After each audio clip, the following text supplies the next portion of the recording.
Welcome back, press fans, coming to you from Altman Studios in downtown Brentwood to your ears wherever you are. This is Clocked In with the Press. I'm Melissa Van Rooten, here with press editor Kyle Szymanski on sports. Hello. Today we'll be talking about local primary results, electric vehicle charging stations, and the end of the Bluebird Village proposal. But first, let's hear a quick word from this episode's sponsor. Today's episode is sponsored by our friends at Sip and Scoop in downtown Brentwood. Sip and Scoop delivers smiles for miles, sip by sip, and scoop by scoop. Gelato, Italian ice, and signature coffee beverages are just a few of the delicious treats on their menu. Stop by Sip and Scoop at 234 Oak Street in downtown Brentwood to get your fix. They're also on DoorDash. All right. So we had the primary election for the midterms on Tuesday. Governor Gavin Newsom and Contra Costa County District Attorney led their respective races after initial June 7th primary results as of Wednesday, according to state and county officials. Newsom was projected to win re-election in a field of 26 candidates with almost 2 million votes, or 56.3% of the vote. Brian Dahle received the second largest number of votes with nearly 600,000 votes, or 16.8% of the vote. Incumbent Diane Becton was leading the race for Contra Costa County District Attorney as of June 8th with 56%, challenger Mary Knox coming in at 44%. Lori D. Wilson, with 65.8%, was leading the race for District 11 of the State Assembly. The only other candidate was Jenny Leilani Callison with 34.2% of the vote. In the race for District 10's House of Representatives, Mark DeSaulnier had 85% of the vote to Michael Ernest Kerr's 15%. Measure G was projected to pass with 68% of voters in favor of it. The measure would see an annual fee at a rate of $1 per vehicle registered in Contra Costa County, an additional $2 for certain commercial vehicles that would be used to extend the Contra Costa County Abandoned Vehicle Abatement Program until April 30th, 2023. Final results will not be announced for several weeks. For a list of full results, you can visit www.votersedge.org. Meals on Wheels is going to host a senior scam prevention seminar. In response to many seniors who are falling victims to scams, Meals on Wheels Diablo region will host a free Too Good to Be True How to Prevent Being Scammed on Thursday, June 23rd from 4 to 5 p.m.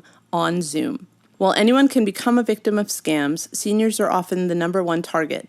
In this free session, attendees can learn different and new techniques that scammers use to prey on people, how to prevent relatives from being victimized, financial and legal recourses, psychological effects of falling victim to scams, and personal stories from which to learn.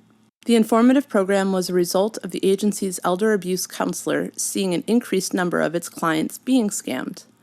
One client fell victim to scamming and lost over $300,000 to someone who they considered a friend, the agency said in a news release. Caitlin Sly, the executive director of Meals on Wheels Diablo region, said, "We believe that a webinar with expert advice and a live Q&A session for attendees is a great way for us to address the wide range of concerns related to scamming." This webinar will be presented by Sly, along with Kristen Peterson, an Assistant Vice President of Pacific Service Credit Union, and Shirley Crone, a member of the California Senior Legislature. Although this Zoom session is focused on scamming as it relates to elder abuse, it is open to anyone to attend. To see more info or to attend, visit the Meals on Wheels Diablo region website. This is super important. I think, if my grandma were still alive, my mom sometimes, she'll tell me a link that she followed, and I'll be like, Mom, for real? This is really important. Even if you're not worried about yourself being scammed, it's a way that you can help the older adults in your life. Definitely worth checking out. The Brentwood Chamber of Commerce invites citizens to nominate Person and Business of the Year. The nomination period for Brentwood Chamber of Commerce's annual Citizen of the Year and Business of the Year awards has opened and will run until July 9th.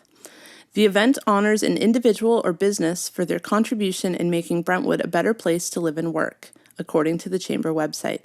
The winners will be announced publicly and invited to the Chamber's Celebrating Brentwood Gala to be honored for their contribution. You are not eligible if you have received this award in the past. Citizen of the Year eligibility criteria are as follows. The nominee does not have to be a member of the Brentwood Chamber of Commerce. The nominee must have been involved in service to the community for 3 years or more. A nominee's business or political success will not be the primary consideration. The award shall be made to a resident or residents of the Brentwood area. The nomination should list at least 3 achievements by the nominee that have resulted in recognizable benefits to the community.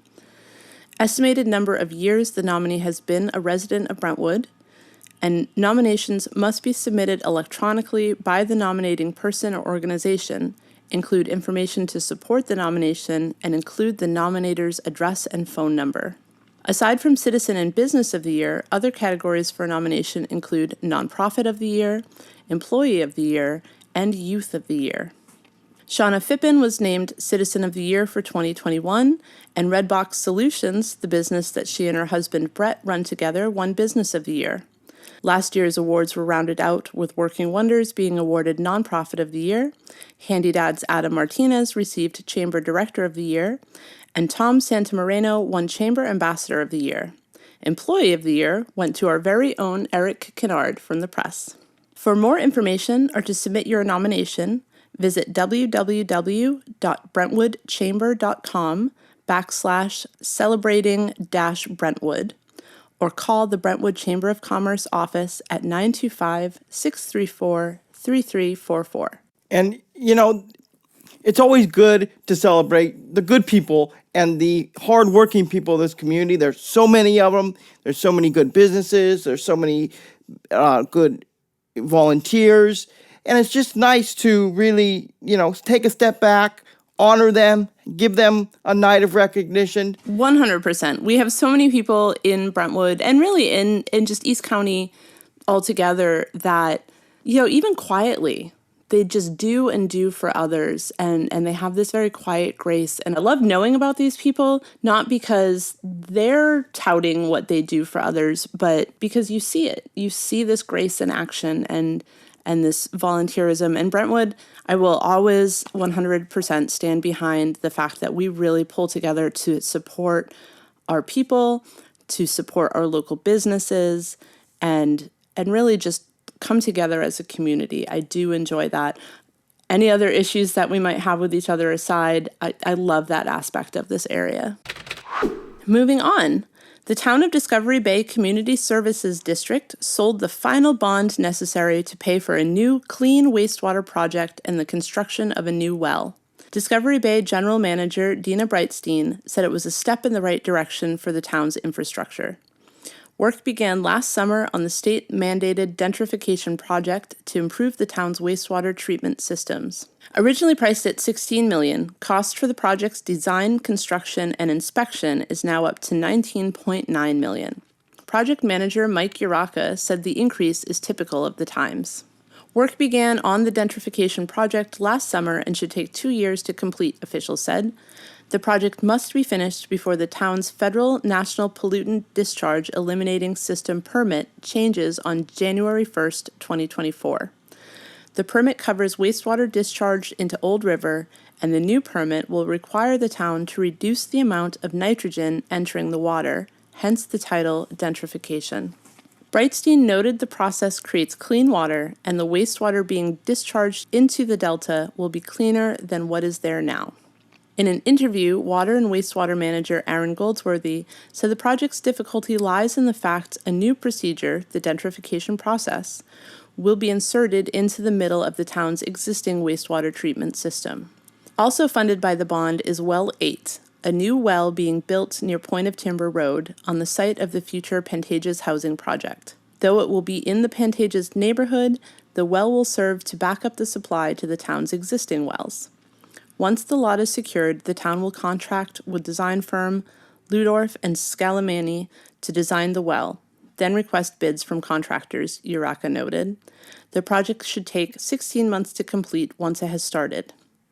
For more information on this, you can call the Town of Discovery Bay at 925-634-1131 or visit www.todb.ca.gov. All right, this is my favorite segment coming up right here. I don't know, it just makes me so happy. It is graduation season, And I love it. The excitement, it brings me back to my own high school graduation, and we won't talk about how many years ago that was, but it does, watching these kids in their caps and gowns and seeing all the photos posted. My friends are posting photos, and it's really exciting. So, 84 graduates at the second annual African American Baccalaureate ceremony on June 3rd were implored to stay true to who they are. The graduating seniors came from Freedom, Heritage, Liberty, La Paloma, and Independence high schools as part of the Liberty Union High School District. The class of 2022 came to walk in the ceremony that celebrated growth, pride, promise, and resiliency, according to school officials. Liberty Union High School District Superintendent Eric Volta said he was proud of the ceremony because it is the only event where seniors across the district get to be together. Other Liberty Union High School District ceremonies have either already happened. Independence High School graduation was on Tuesday, June 7th. La Paloma graduation was on Wednesday, June 8th. Heritage's graduation is on Thursday, June 9th. Liberty will be this evening, Friday, June 10th. And then Freedom High School is tomorrow morning, Saturday, June 11th. So here is a huge congratulations to all of the members of the graduating class of 2022. It's been a long road, but you made it, and you have your whole lives ahead of you. And so in the words of Lady Gaga, don't allow people to dim your shine because they are blinded. Tell them to put on sunglasses. And before moving on, here's another word from this episode's sponsor, but stick around for Kyle's sports update and our top stories. Today's episode of Clocked In with the Press is brought to you by our friends at Sip & Scoop in downtown Brentwood.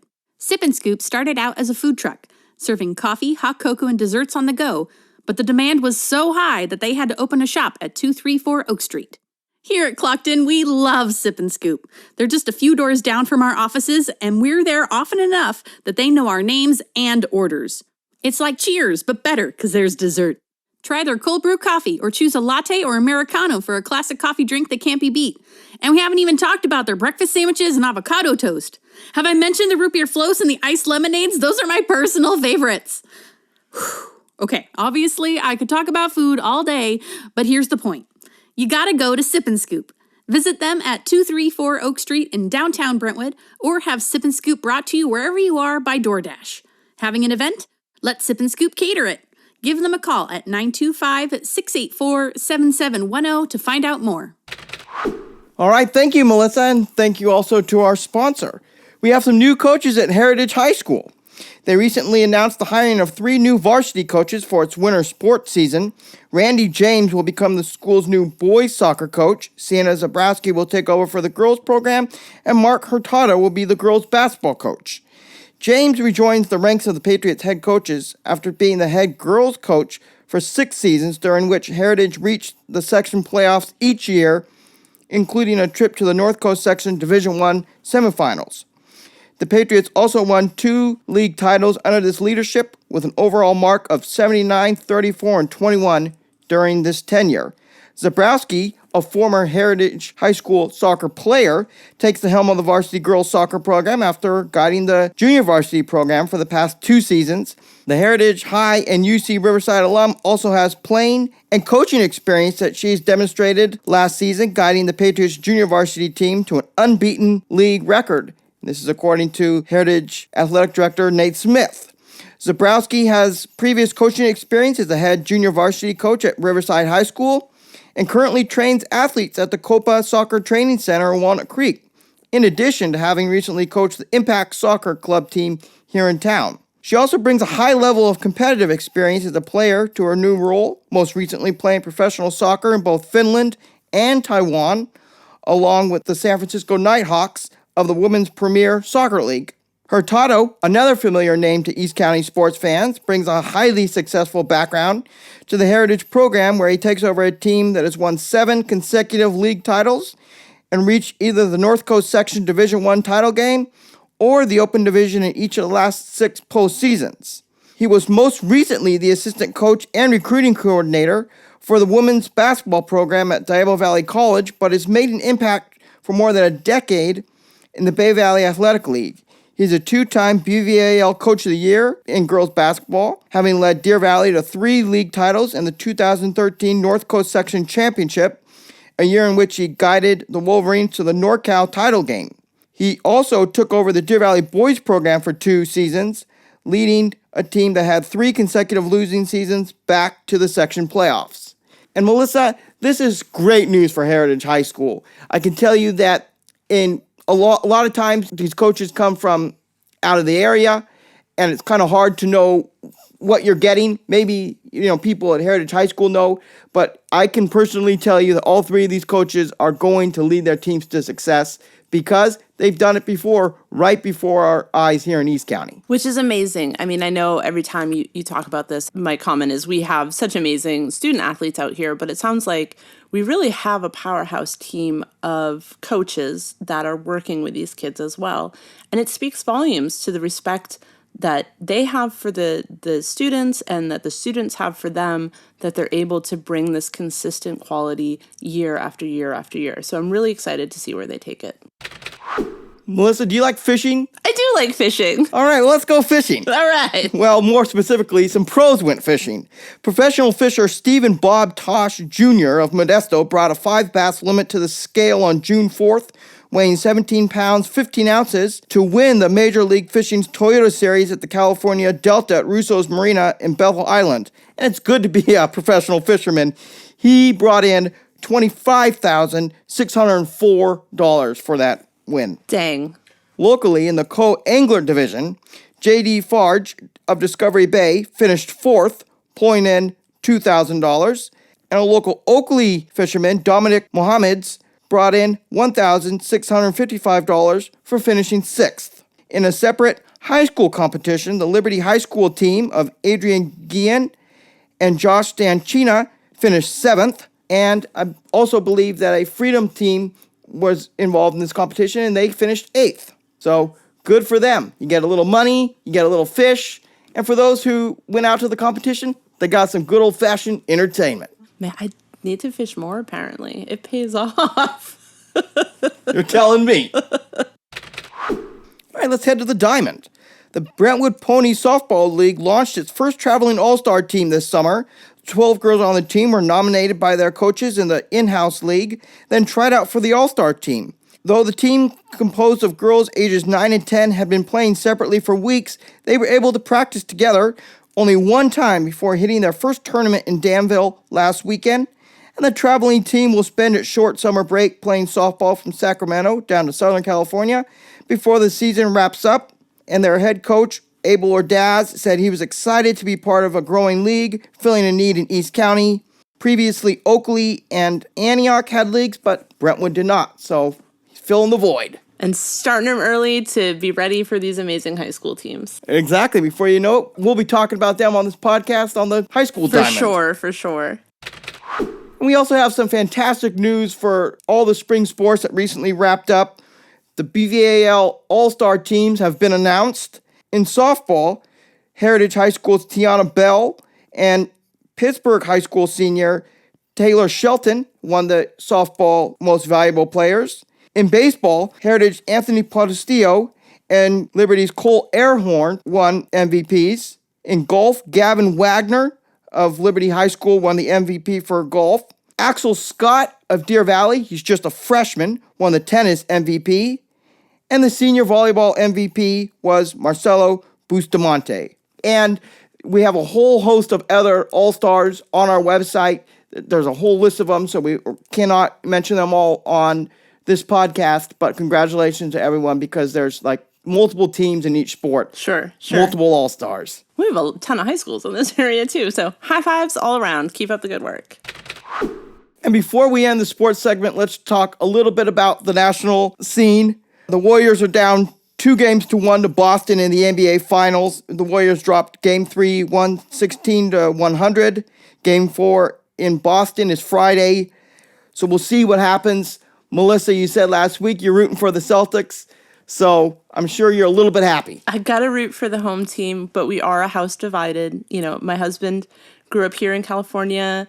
He's actually a Sacramento fan, but rooting for the Warriors My older son is rooting for the Warriors. My younger son and myself were both Celtics fans. And my oldest, well, they don't watch sports because they're a teenager and have phone things to do. I don't know. But my parents are thrilled. My parents, growing up, I can remember they'd have whole big Celtics playoff parties where their friends would come over and they'd watch the Celtics whomp the Lakers every year. It was great. Both teams, obviously well-deserved. This was clearly a tough game, in basketball, 116 to 100. It's not a lot. It's a few three-pointers, a few baskets. So it's kind of a historic struggle, right? Like you are playing in your home barn and you have the energy of the crowd there. So it'll be interesting to see what happens in Game 4. I know there's a lot of talk about the Warriors' third period being intense. But I also know there's been reports that after last night's game, some of the Warriors players just weren't at their best. And that's what happened. So, here's seeing everybody kind of get it together for the next game. And it's still anybody's series at this point. I couldn't say it any better. And I cannot wait to not only see what happens in this series, but what happens in your household. We'll be fine. We'll be all right. All right. Let's get back to the news. Should we, Melissa? Let's do it. So, on to our top stories. Local residents and motorists traveling near buildings, retail complexes, commercial establishments, and parking lots may notice more electric vehicle charging stations. With these devices popping up in more cities, buildings, and parking lots, questions still remain about their use. How do these devices work? How much do they cost to install, maintain, and use with the increasing number of electric and hybrid vehicles on the road? Could there be more of these devices being installed in the future? Felicia Escobar, assistant to the Oakley city manager, said the chargers work much like the ones we use for our phones and laptops. At its most basic, an EV charging station pulls an electrical current from either a 240-volt outlet or the grid it's hardwired to and delivers that electricity to the vehicle. The increase in electric vehicle charging station represents part of California's $37.6 billion multi-year plan to reduce carbon emissions and reliance on fossil fuels in an effort to strengthen the clean energy economy and protect Californians from the extreme effects of climate change in the future. According to data from Statista.com, California leads the nation with the most public and private electric vehicle charging stations, with 41,300 as of January 2022. Further data from PlugShare.com, a website devoted to electric vehicle information, indicates that Brentwood has 46 electric charging stations, 18 of those being new, along with 29 in Antioch and 3 in Oakley. According to Brentwood City Manager Tim Ogden, these electric vehicle charging stations are purchased by the city and then installed by manufacturers. 9 were recently installed in the City of Brentwood parking garage. Ogden said, "We did spend about $40,000 upgrading them in 2019 from whenever they were initially purchased. The ones at City Hall cost about $6,500 annually for the stations and spend another $1,500 a month on electrical power. Ours always seem to be full, so more may be needed." More charging stations appear to also be needed in Oakley, as the Oakley City Council approved the purchase of 5 more charging stations as recently as April 12th. Escobar said the cost to purchase and install the units at City Hall was $35,000 after a $7,000 rebate from Marin Clean Energy. Maintenance is covered through a warranty on the units. The time to charge a vehicle and the length of the charge varies because of different factors: the electrical capacity of the vehicle, the maximum electrical current that the vehicle can accept, and the level of the actual charging station, in which there are 3 types, levels 1, 2, and 3.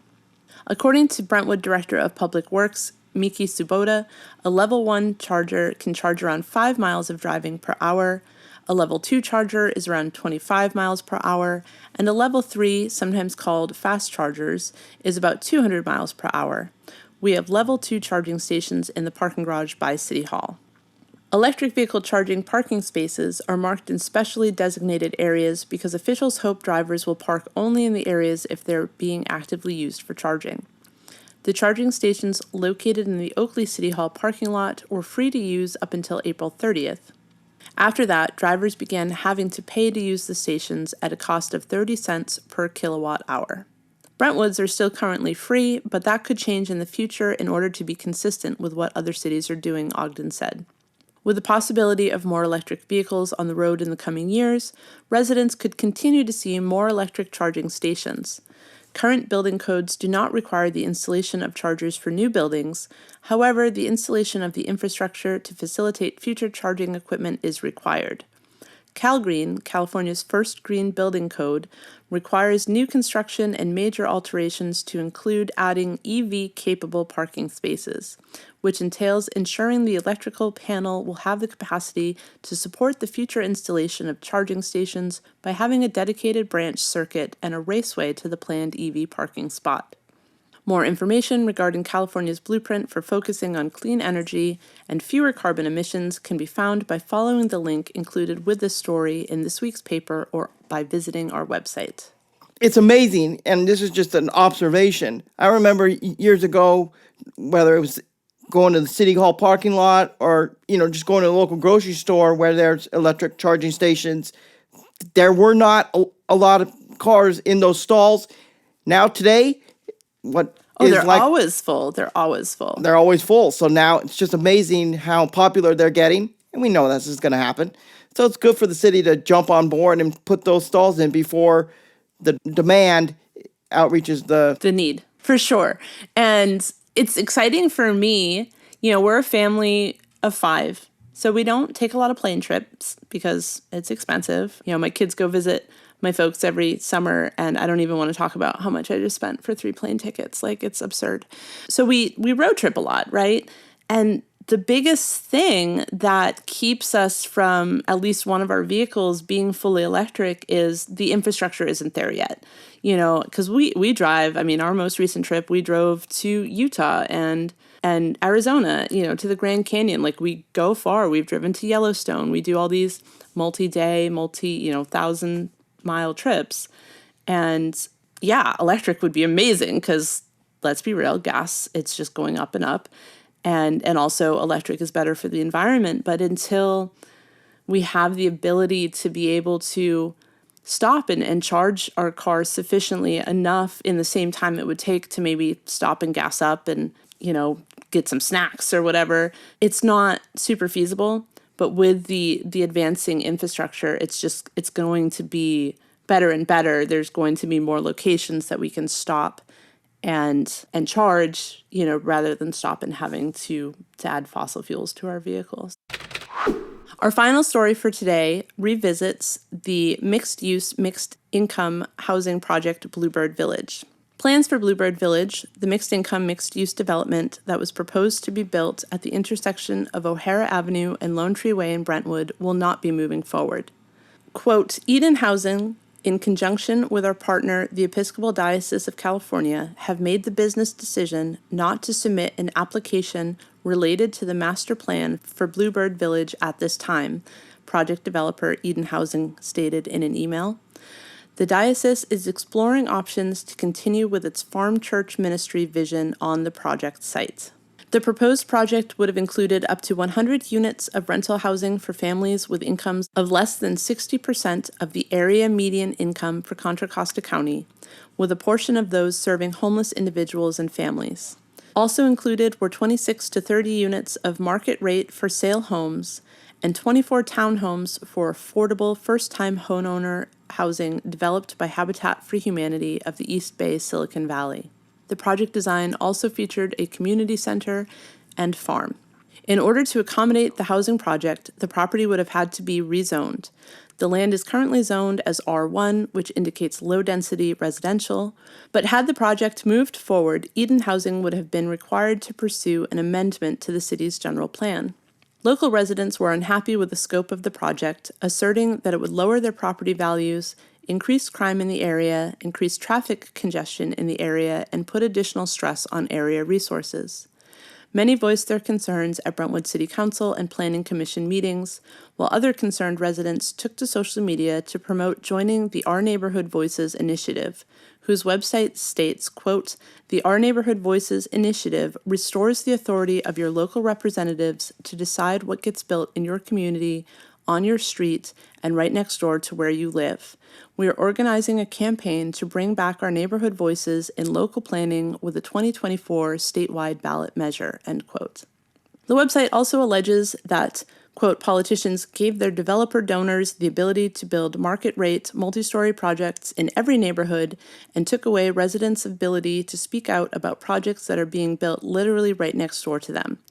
Regarding Bluebird Village, many lawn signs popped up in the surrounding neighborhoods that read, "No rezone, save our neighborhood property values." The most recent data from Cycle 5 of the state-mandated Regional Housing Needs Allocation, or RHNA, which runs from January 31st, 2015 to January 31st, 2023, shows that Brentwood falls significantly short of the state-mandated goal for permits issued for very low and low-income housing units.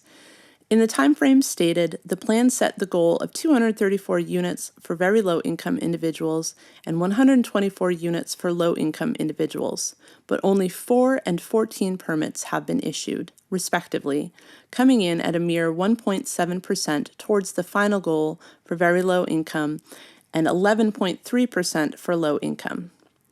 In the same time period, 3,543 permits have been issued for homes being built and sold to individuals in the above moderate income demographic, which comes in at 1,269.9% of the plan's 279 unit goal.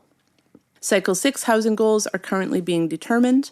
If the projected numbers for the upcoming cycle, which runs from January 31st, 2023 until January 31st, 2032, are adopted, it shows an even greater need for housing units across all levels of affordability, 50% more.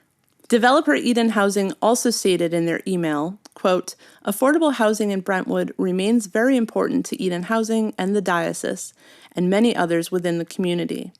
For that reason, we will continue conversations with our partners and other organizations so that we may continue to serve vulnerable members of our communities.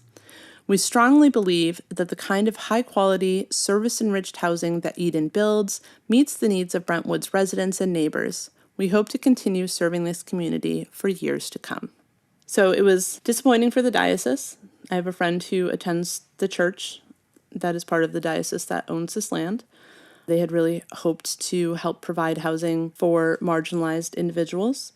But I do know that Eden Housing, the nonprofit developer, they work with other agencies in the city. I believe they have built and run an elderly housing project here, and possibly one more, but I'd have to look into that again.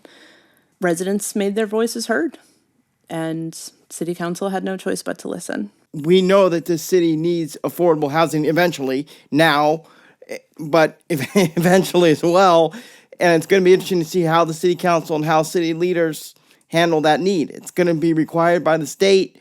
So how are city officials going to answer? It's true. And if we're not meeting the goals, because it is state mandated, the state is within their rights to sue the city, which is never good. And the whole reason why these state mandates, the RHNA, have come into play is because cities were not including low income and very low income units within city boundaries. And so those needs weren't being met, which, as we know, exacerbates the unhoused crisis that we are currently seeing. And also, not everybody who lives in the suburbs works a white-collar job in San Francisco or in Silicon Valley, or, they don't work in tech. We have teachers who are underpaid. We have service workers who need to live and work in the communities that they serve. All of these people, and as rents and home prices go up and up and up, they're seeing that proverbial American dream slip further and further away. Everybody deserves a place to live, and it should be in the community that they work in. The community, people already live here. They shouldn't have to move further away just to be able to afford to live. So we need to take that into account and do what we can to help these people. Let's talk about the weekend.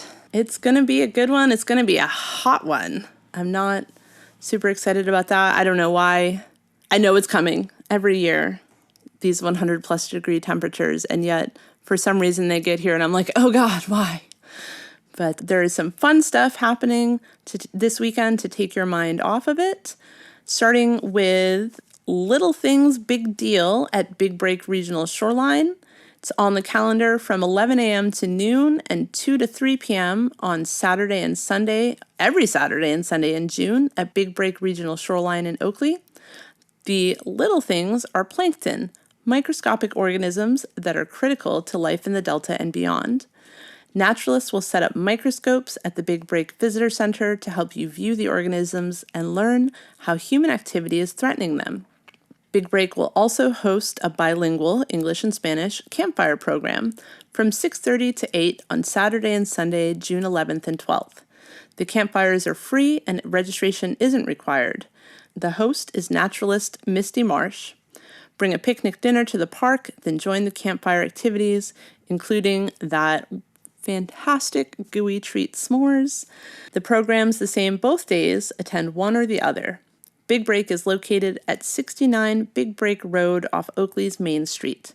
For information, you can call 510-544-3050. If you like music and you like movies, Oakley's got some events coming up. Oakley continues its Friday Night Bites, a monthly food truck event with live music in June, August, September, and October at the Civic Center Park. That's 3231 Main Street. The food, fun, and music will run from 5 to 9 p.m. Sounds awesome. Bring a lawn chair, bring a blanket, enjoy some great food truck food and a concert. But please remember, no outside alcohol is permitted. For more information about the concert series, you can visit the City of Oakley website under Summer Concert Series Returns. That sounds like a blast. I'm hoping to be able to make it out to at least one of those. And I know Brentwood has stuff going on.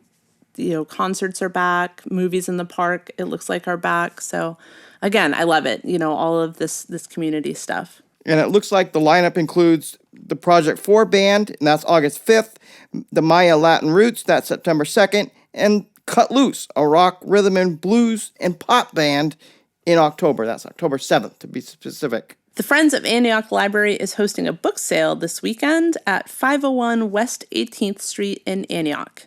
The event will run from 9 a.m. to 5 p.m. on Friday, June 10th, and 9 a.m. to 4 p.m. on Saturday, June 11th. The selection includes 50-cent paperback books, $1 hardback books, and children's books for 25 to 50 cents. Audiobooks, movies, and CDs will also be on sale. I love library book sales. We have so many books. My poor husband, I'll be like, oh, there's a book sale this weekend. He's like, oh, great.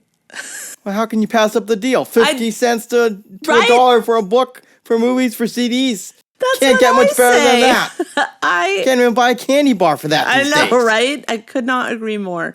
But legit, 7 years ago when we moved from Massachusetts, we moved near 800 pounds of books with us. And we've just gotten more since. So I think that's maybe where it comes from. See, what I need to do is take some of the ones that we've already read and aren't going to read again and donate them to the libraries so that they can use them in their book sales and then raise more money for the libraries. It's like a win-win. For people who are going to be hot this weekend, we got the community chorus putting on a show indoors. Yay! And that's going to be with special guest Replay on Sunday, June 12th at 3 p.m. And that's at St. Ignatius Church, 3351 Continental Boulevard in Antioch. And you can visit the BrentwoodCommunityChorus.com for additional information. This event is free, but they do ask you, if you like the music, to give a little donation. And they're a great group. They're a really great group. Also happening this Sunday is the Bags, Bites, and Brews Cornhole Tournament. The nonprofit Downtown Brentwood Coalition is hosting its second annual Bags, Bites, and Brews Cornhole Tournament in downtown Brentwood on Sunday, June 12th from noon to 7 p.m. All skill levels are welcome. The cost is $60 combined for teams of 2, and you can compete for the title of Bags, Bites, and Brews Cornhole Champions, or just come and have a great time.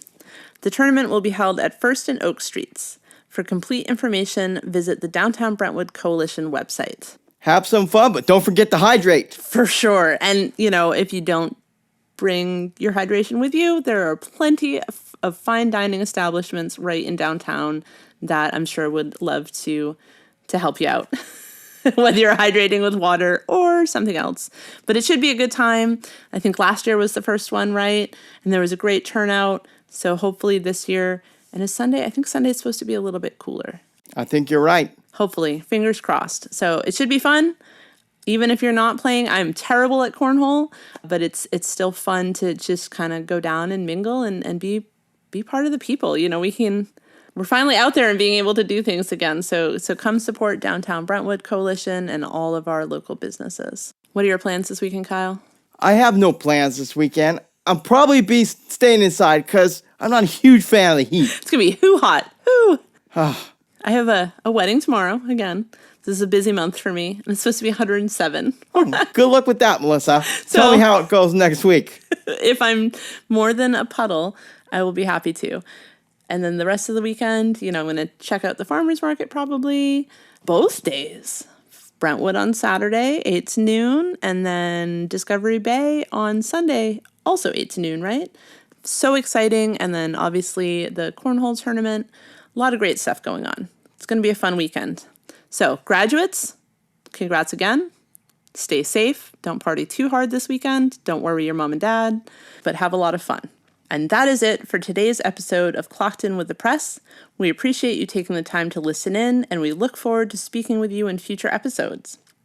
If you would like to read more news stories of East Contra Costa County, you can do so through our website at www.thepress.net or download our app, or through our Twitter and Instagram at PressClockedIn. Be sure to tune in again next week for all your local news and sports highlights. Contact us with your thoughts on this episode or any before it by emailing podcasts@brentwoodpress.com. Thank you so much for listening. We will speak with you all next time. This is Melissa and Kyle clocking out.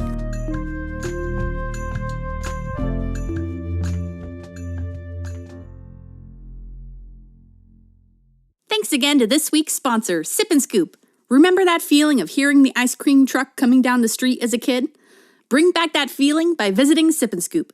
They started out as a truck too, and now they have a brick and mortar shop right here in Brentwood, so you don't have to chase them down the block. Sip and Scoop has all kinds of high-quality desserts to satisfy any sweet tooth. Gelato, root beer floats, and iced coffees are just a few of my favorites. And the whole menu is available to go on DoorDash. Stop by their shop in downtown Brentwood and get your scoop on.